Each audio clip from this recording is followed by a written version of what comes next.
Should we just start this mug? Yeah, just go for it. Look, YouTube, we here. We appreciate y'all. Hit the like button, subscribe, share, hit the comment section after we, during our conversation and all that. Look, we here to talk about Deion Sanders. Like, we get straight to it. Yeah. we get straight to it.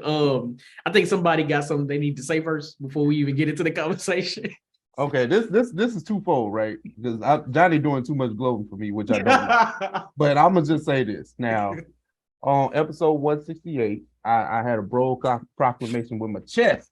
I was like, "Ain't no way Deion Sanders leaving to go into Colorado. Colorado, who's going there?"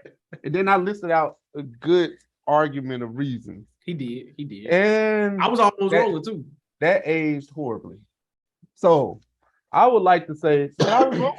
Loud and wrong about Deion leaving Jackson State, going to the University of Colorado in Boulder, Colorado. I didn't think he would do it, but hey, he shocked the college football world, and most importantly, he shocked HBCU land, but not me. Oh no, that's real. He ain't shocked me because I was like, I wasn't going from the get. I found every reason to say, hey, no, that nigga he gonna leave. But I didn't think he would be at the first school that offered him. Same. I didn't think it would be this soon. I didn't know. I just didn't think it would be Colorado. If it was like a more of a blue blood type of program, something that I feel like Colorado is you got to start at the bottom. They ain't never been good. They ain't won probably over 7 games consistently. I was looking at a program like that or better. Mm-hmm. That's why I stuck my chest out with the whole Colorado talk. Like, I was like, oh, no, he ain't going that. Who's trying to do that? He ain't doing that. I mean, you did lay out some great arguments. I ain't gonna lie. Like, it's Colorado. Who's coming from California, New York, the South? Look, bro. But look, bro, we have seen crazier outliers and crazier things in college football as of late. Like Utah just beat the hell out of USC. Utah, I saw that. Utah Utes. Who Utah, like, okay, Utah. My same argument for Colorado now is Utah. Utah beat niggas. Yeah. And then you got Oregon, which has been very decent, probably the past 10, 15 years, definitely because of the Phil Knight connection and, he owns Nike and all that money that they pump into the programs, the shiny suits that they get that appeal to a kid. I ain't mad at it. They hard. Right. Oregon Ducks, I might go there. Right. But it's just, I don't know, man. But yeah, all in all, I was definitely loud and wrong about the Colorado move. But I will say this, for not 1 second that I didn't think he would go leave. Like that wool was never pulled over my eyes. Mm-hmm. But we'll get into a deeper conversation, obviously, though. I'm trying to figure out where to start here because I feel like there's so many different conversations to have just within this one topic, right? It's like, where do you want to start? Because we can start with Deion himself. We can start with the before and aftermath of what we think Jackson State will have to deal with. We can talk about HBCUs by large. We can talk about Black people just talking about HBCUs all of a sudden. Now everybody give a goddamn about HBCUs and what happens. And man, what Deion gave life to y'all. Like what? Yeah, because we was thriving over here. Like now, granted, from a football conversation.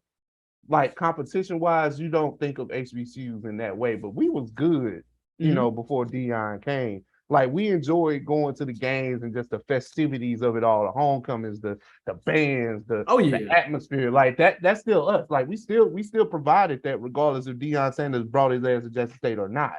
And to take that a step further, even before Deion Sanders, because it's only been 2 or 3 seasons? 3 seasons, right? So even before that, HBCUs has started to get deals with television to be on TV. So like the Bayou Classic had been on ABC for a few years before Deion even signed.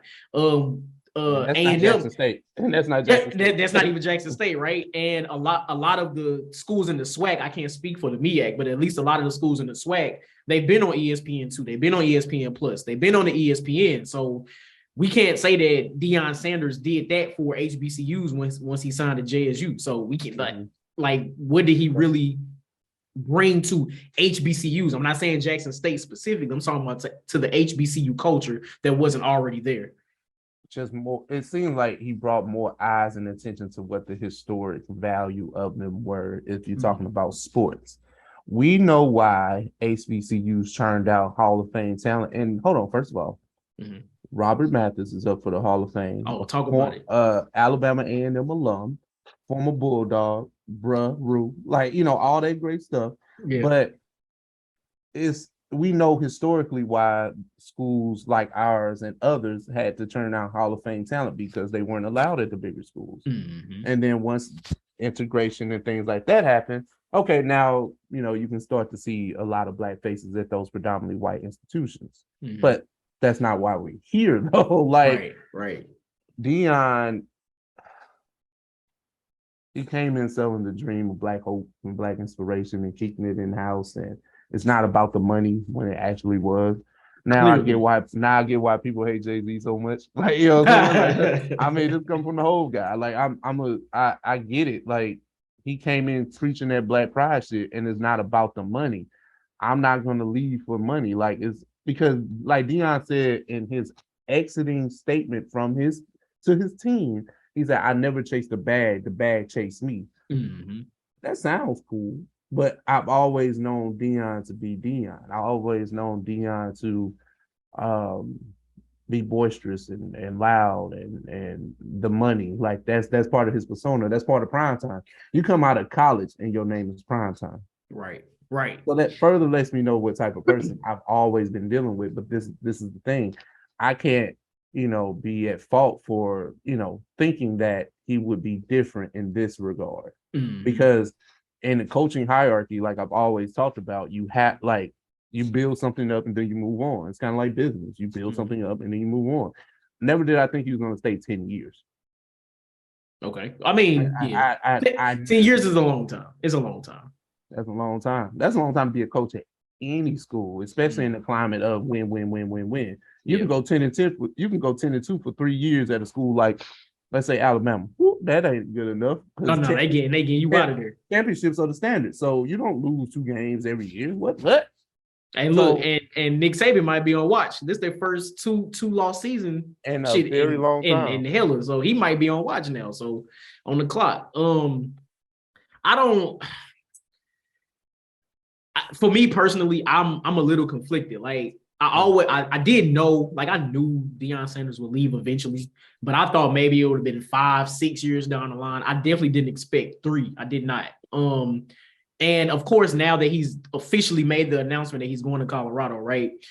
Old clips of him when he was signed to Jackson State have started to resurface. And I've been, scrolling, watching all these shits.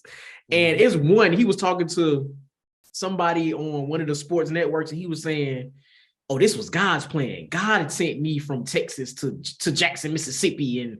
And now that I'm like rewatching this stuff, because I'm pretty sure I saw it back then, but I wasn't really paying attention like that, because it's like, oh shit, Deion Sanders, that's cool. But now that I'm like revisiting this, it's like the way that he like thrusted himself into the HBCU culture, the way that he just, this was meant to be. This is God. I'm doing this for black people. I'm doing this to bring light and all that. And then for him to leave literally the first opportunity he gets, I'm not rolling. And that's to me, that's upsetting. It's not upsetting the fact that he's leaving, because again, I knew that was going to happen. But the fact that he sold this dream per se, when he did get signed to Jackson State, and now just up and leaving at his first chance is crazy. It's wild. It's wild. I think it's wild. We've been talking about this throughout the whole thing, right? We probably ain't never been this invested in HBCU sports on this platform before, at least because it does affect the overall outcome or the overall landscape in said way. Yeah. It's like, you hate to be right about these things. So I'm not gloating in that regard. It's just like, I just felt like he would not leave for Colorado, though. That's the part that's what you get stuck on. Yeah, because it's like that. Oh my God! Like, it's like make it make sense, right? Right. I don't think they have enough money, but then again, you got to think about it like this. One of my arguments was that if he goes to a school, they have to accept what Deion is. Well, listen, Colorado has been a natural bottom feeder of any conference that has been in, whether it be Big 12 or now the Pac-12. They have never been good. They have they won a national championship 80 years ago or whatever the fuck it was. I mean, I'm off on the years, but not in recent memory, have the Colorado Buffaloes ever been a viable candidate in football. Like maybe basketball, but not football. No, never. And maybe, and again, this was Jackson State was Deion Sanders' first coaching job, right? No, if I'm not mistaken. He was a high school coach as well. Okay. So his first collegiate, shot. Yeah. And he did an incredible job. In his third year, they went undefeated and just won the SWAC championship, right? They're going to play in the Celebration Bowl, and I don't even know how that's going to work because he's at the Colorado facilities now. Like he's doing press conferences, all that. So I don't know how that's going to work. But his tenure at Jackson State was great, right? Winning seasons, all 3 seasons, undefeated in this current, this season that's ending now. So he did what he was supposed to do. So I guess any bottom feeder school that you said from these Power 5 conferences they see that and say maybe he can do that over here. And they offer I'm seeing they offer him $5 million. I don't know if that's true, but how many of us is really passing up $5 million? Oh no, listen, because oh my God, I think about the other mediocrity cycle of coaches that get paid that type of money in these big schools. So I'm not saying Deion is not worth the bet because it's bigger than kind of like football. It's kind of like he's the show, right? Because in college football, your coach is the show. Yeah, the players are the ones that execute plays. Yeah, the players are the ones on the field. Yeah, the players might be able to get NIL deals, but they are not the face of your program. The coach is. Right. So if Deion Sanders is the face of your program, $5 million is actually not paying him enough. But then again, I've never heard anything about Deion as a coach, right? Yeah. He's a great mentor. He's a great spokesman. He's a great showman. But when it comes down to the X's and O's, I don't know how that works because it's easy to dominate at Jackson State per se because you have better talent than all the other people that play you. But nobody talks about his high school record, right? He started his own charter school and it is now defunct, right? Prime Prep in Texas or somewhere out of Houston or Dallas, somewhere in that area, right? He started it. He had all these kids come there, and I ain't never heard of him about the winning shit. Going undefeated. Right. I'm just saying. I didn't even know about the school, so Prime. It was a whole show attached to it. Prime Prep. That was the name of the school, Prime Prep. That's crazy. That's crazy. I had no idea. So with that being said, nobody talks about the X's and O's, right? So now you in the league with the big boys, with all due respect to HBCUs. I'm HBCU to I die, but I know what level of athlete that you have to compete at a school like that. Yeah. So them 5 stars and all that, I don't know. Like, I mean, yeah, they're gonna have to come together, but I just don't. Will he be able to manage and coach against those bigger schools? That's the thing. And I'm not saying this because I want him to fail, but it is a level of skepticism. It's a different. It's levels. So it's a whole different ball game. Like for real. Exactly. So, and I mean, a lot of us wouldn't admit that, but I mean, it's the truth. You look at it, you just gotta it's the truth, right? So I'm conflicted on my feelings toward Deion in this decision. Like on one hand, look. He got offered the bag, right? 98% of people would not pass that up. So I get it. I get it. I just don't like the fact of what the dream that he sold, the HBCU, the culture, everybody involved. I don't like the dream he sold us basically in going to Jackson State and how he was there for the long haul and all of that kind of stuff. I don't like that. Now, did he build up and make Jackson State a better team? They got better facilities. Jackson State itself, according to like the football program, is better than what they were before he got there. He did what he was supposed to do for that particular team. And I guess moving on to like the culture and how the culture is reacting right now, they expected Deion. Well, it seems like the culture expected Deion to do for the entire HBCU atmosphere what he did for Jackson State. And I think that's where a lot of misconception came in. Well, the only reason it's a misconception because that's what he said. Like those are the. It's like it's a politician that ran on campaign promises, and then when you don't come through on your campaign promises, we're gonna look at you funny in the light. That's what happens. That's what happens. My man sold a dream, and there's nothing wrong with that because he is a great motivational speaker. He talks that talk. Yeah. I ain't never taken nothing away from him because when I watched that 60 Minutes interview, I was like, damn. Okay, I see what you're saying. But he did say in that interview, if a Power 5 school came his way with a bag, he would have to entertain it. He would have to entertain it. yeah. Look, Colorado though. Colorado. What? Wait, it's the Colorado University. It's in Boulder. We talked about it. It's in Boulder, right? We talked about it last week. Yeah, it's in Boulder. Who's in Boulder? It's not even Denver. It's not even. Look, I don't know, man. Listen, a lot of these colleges, for one, are in the schools that you give two fucks about. If you're talking about sports programs, they're not major metropolis. So I give them that. Yeah. You know what I'm saying? Like, USC, that's in LA. Woo. But let's start talking about the other schools they play against. Oregon's in Eugene. Eugene, Oregon, that's funny. Yeah, Utah, outside of Salt Lake City, I can't name a city, right? But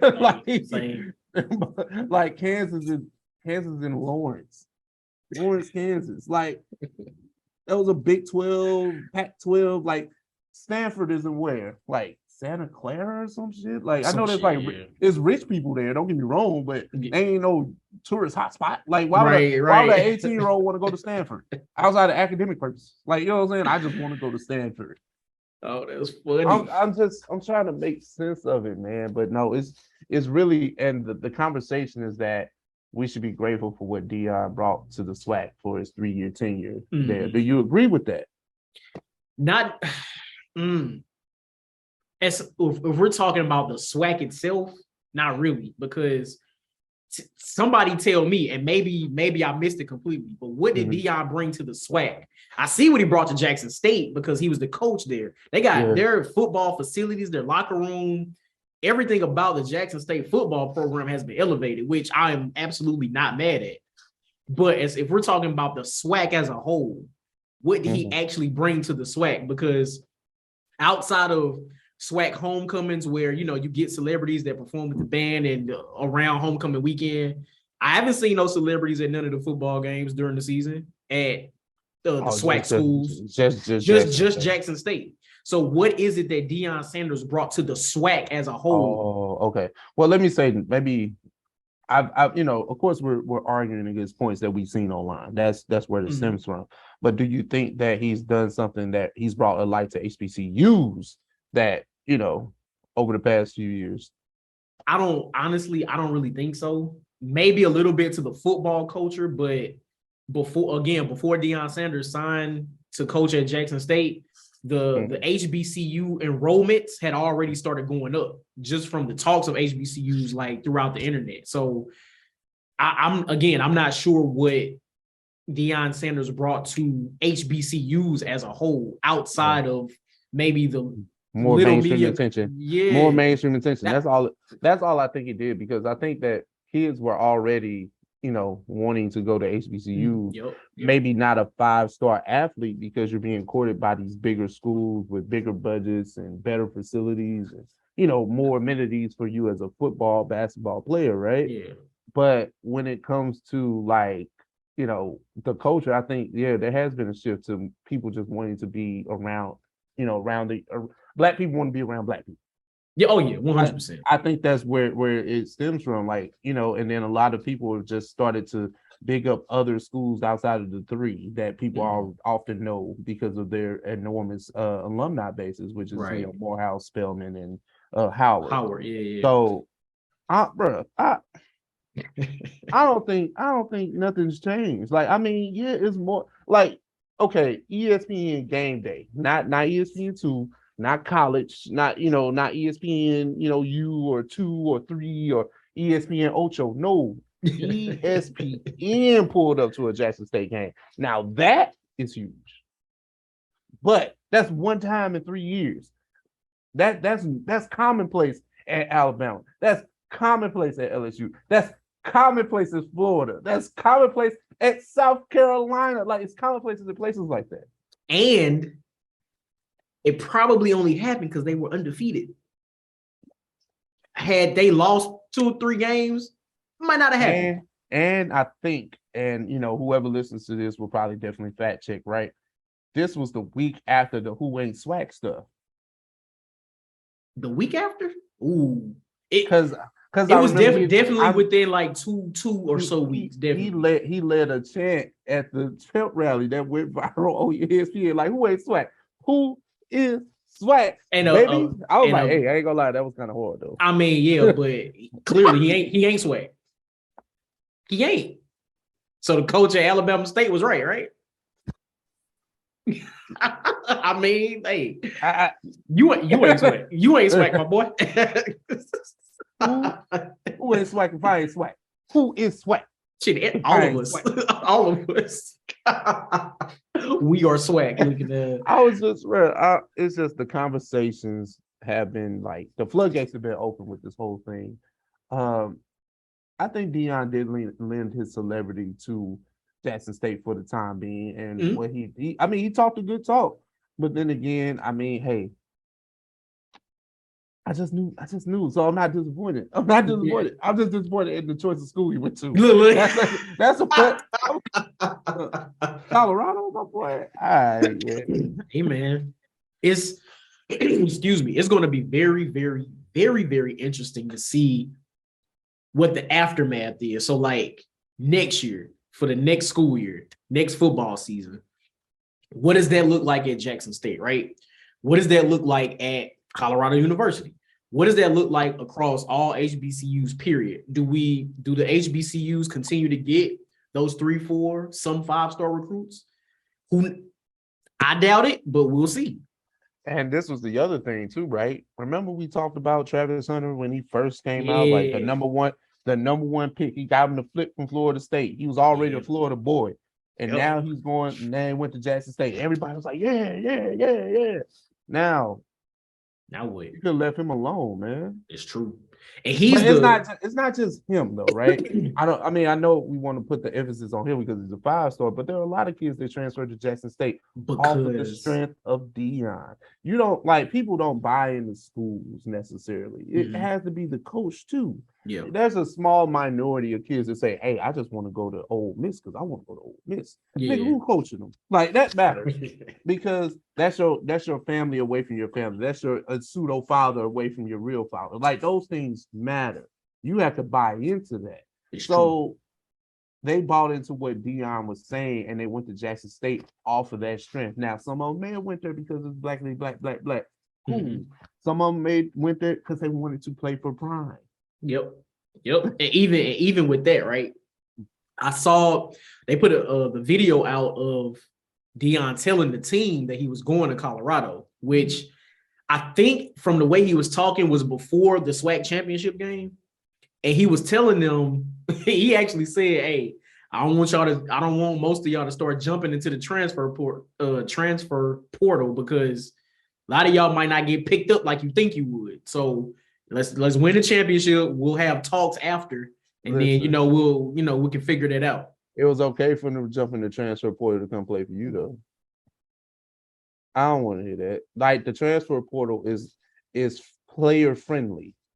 Like I can go play for this school next year, right? Like Travis Hunter can go play anywhere in the United States because he was the number 1 player. Right. So he could do that. He's one of the student athletes at HBCUs that can do that. I don't think most of the HBCU athletes would not be able to do that and get automatically picked up. Now, again, Travis Hunter was the number 1 receiver coming out of high school. He did numbers at Jackson State. But he's an anomaly, right? Well, yeah, no, definitely an anomaly. But I'll say this: some of those players that went to JSU. I mean, you're talking about the traditional HBCU athletes, so yeah, I agree with you there. But some of those Jackson State boys came from like big D1 programs. Okay. Like I know some kids from Mizzou that went down there. Got you. So like, if you was good enough to get to Mizzou, I'm pretty sure you can go, bounce. bounce if you want to bounce to somewhere else. I feel that. Okay. So it's kind of like that. It's a double-edged sword, right? Because one thing I've always talked about, coaches can do that. Mhm. Coaches can bounce. Coaches can do that because one thing that even Deion said, they elevate you or they terminate you. So Yeah. he chose elevation before Jackson State could get rid of him. Now those two things can be true.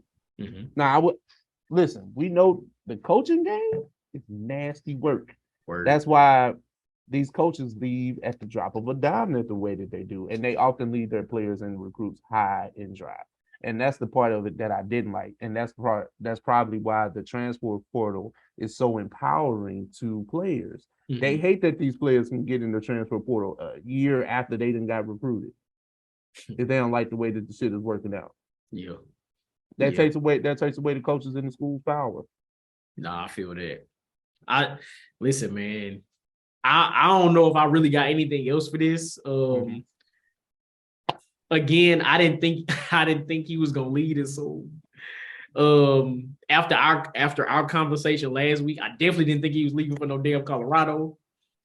But Deion Sanders has come out and actually said that listen, as of today, as of this recording, he's been to the head coach. He's the head coach. He's been to the facility. He's in the damn locker room. He did a press conference today. He had the tie shit. They showed him getting off the plane in the Colorado shit. They showed him getting like a what's the name? Like a Colorado backpack and shit like that. But this is a funny thing too. He has a documentary like documenting everything that happened at Jackson State and now documenting his coaching journey too. Oh, that's crazy. Oh, I mean, this 30 for 30 finna be nuts. It makes sense because every time you've seen Deion has become more of a entity now in his post-playing career as he was when he was a player. Like give me my theme music, like what I'm saying, like all that stuff, the social media stuff. Like every time you look up, he is a clip of him somewhere going viral, and I mean. All in all, man, like more power to Deion Sanders and the things that he was able to do in such a short amount of time. I think our criticisms and our skepticisms was that it continues to go on for HBCUs, and I don't think that his time there was enough to keep it going. Yeah. And we'll see, but I mean, no, I don't think so. Like I think it tanks pretty quickly. Like, yeah, we're gonna have it's gonna be 1 year next year. Like the game's still gonna be sold out. They still go, who needs Coach Prime? Yeah. No, see that, and that's why off the strength of that, that for the next year, that's why she's still gonna be lit. No, it's gonna be lit next year. But 2 years from now, 2024, nah. We gonna be back to our regular schedule program. Huge tell off. Yep. Right, it's gonna be all that, right? That's crazy. Hey man, look. Shout out to the Jackson State alumni though. Look, facts. Look, they probably had the biggest homecoming attendance ever this year. And they've been talking so. I'm just as an Alabama A&M alumnus, whatever the proper term is. Mm-hmm. I just got a point left.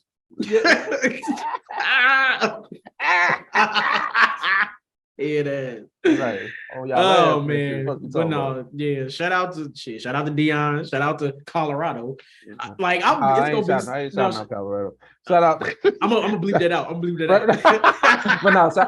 But seriously, I know, like we said, shout out to Coach Prime. Shout out to Jackson State. Shout out to the HBCU landscape, because no matter what, I know I just trolled Jackson State, but this is the thing. I wish them nothing but the most love, the most success, all that great stuff, because we still in this together. We still family. We still cousins. Like, at the end of the day. Right. So and we can joke, be successful. Like, right. Yeah. We can joke about our HBCU brethren. Nah, anybody outside of that, no. Nope. So yeah, but again, yeah. Much love to everybody at Jackson State. Yeah, for sure. Shout out to Coach Prime, and yeah, man. Look, it's gonna be real interesting to see what's gonna happen next year. We're gonna still report on it. We've been reporting on this for like 4 years now. Yeah. So pretty much. I'm invested in the whole story. It's crazy. Yeah, man. look, look, we out. Y'all hit the like button, hit the subscribe button, hit the comment section. Let us know what y'all think about everything that's going on with Deion Sanders and Jackson State, his new coaching job. How do you think this will look on the HBCU landscape going forward? Let us know. We want to have this conversation because it's intriguing. It gets the people going. Yeah, this deeper than rap though. So man, word. So yeah. Oh, with that. New episode, new oversaturated episodes coming every week. Y'all subscribe to the YouTube page, and we'll holler at y'all next time. All right, peace.